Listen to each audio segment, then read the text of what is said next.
This is Matthew from the Windows Club. If you encounter Windows upgrade error 0x3000D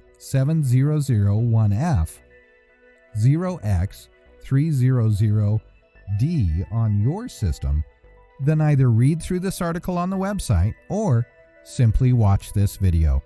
I will guide you through the resolutions.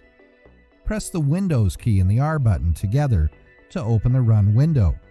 In the Run window, type the command regedit and hit Enter to open the Registry Editor window.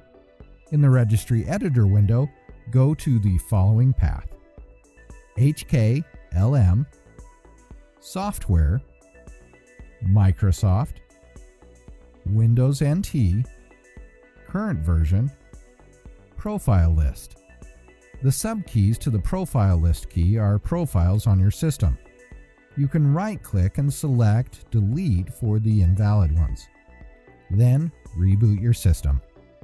Isn't this easy and interesting? If you have any doubts, please go to the original article on the Windows Club and write your question. We will surely answer it. Thank you for watching this video. Have a nice day.